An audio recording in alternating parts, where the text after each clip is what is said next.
Ça va commencer par la collecte de tous les besoins. C'est-à-dire qu'en fait, on va solliciter tous les différents partenaires qui sont présents ou qui vont être présents sur l'opération portuaire en leur demandant qu'est-ce qu'ils aimeraient qu'on fasse. Au vu du nombre de personnes qu'il faut transporter, au vu des différentes problématiques, on va faire une collation de tous ces besoins qu'on va synthétiser dans une note de préparation qui sera signée de la main du préfet ou de la préfète qui dira voici les opérations prioritaires et voici, suivant la météo, ce qu'il faudrait faire, les personnes qu'il faudrait descendre. Ça, c'est vraiment la grosse phase de préparation.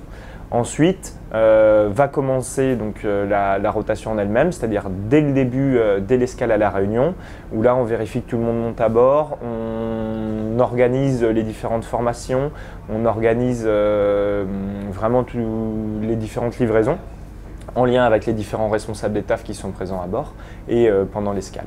Une fois que le bateau est parti de La Réunion, il y a deux grandes choses. Il y a les interescales et il y a les escales. Les interescales, donc on va proposer vraiment des animations pour la vie à bord et puis des formations obligatoires. Et on va préparer les escales à venir. C'est surtout au vu finalement de la collation de tous les besoins, au vu de la météo, essayer de proposer au chef de district un jour avant qu'on arrive une note d'escale. Cette note d'escale va dire à tel moment je propose de faire telle heure. Bien sûr, après on reste sur une adaptation constante parce que la météorologie changeant beaucoup.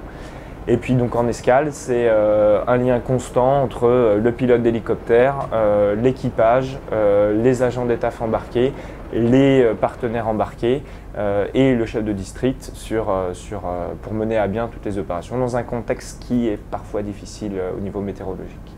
Le travail de chef d'expédition, c'est vraiment un travail de liaison. On dit souvent mettre de l'huile dans les rouages. Tous les gens sont compétents, que ce soit le pilote d'hélicoptère qui a fait énormément de missions, puisque c'est Elie Lagon, le commandant qui a une très grande expérience et donc l'équipage aussi ensuite. Les personnes qui viennent sont souvent des personnes qui ont l'habitude en tant que scientifiques. Donc c'est vraiment arriver à faire que tout le monde puisse travailler dans la même direction. En fait, on donne la direction et on met de l'huile dans les rouages. Voilà, c'est surtout ça. Donc c'est une présence de tous les instants avec une disponibilité quasi constante pour que les gens puissent et sachent qu'ils peuvent venir voir l'OPEA et qu'on arrive ensemble à chercher le moyen d'avancer dans la même direction. Alors ça c'est vraiment de la responsabilité du commandant, tout ce qui va être navigation, escale.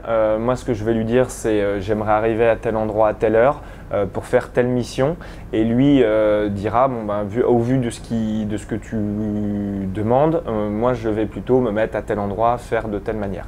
Ça va être effectivement, c'est souvent une discussion à peu près quotidienne à la passerelle sur la météorologie, les actions à venir et ensuite lui fait des propositions par rapport à ce que je propose de faire. Et si des fois ça ne fonctionne pas en termes de sécurité, le commandant étant responsable de la sécurité à bord, on adapte en fonction de ses besoins à lui aussi également.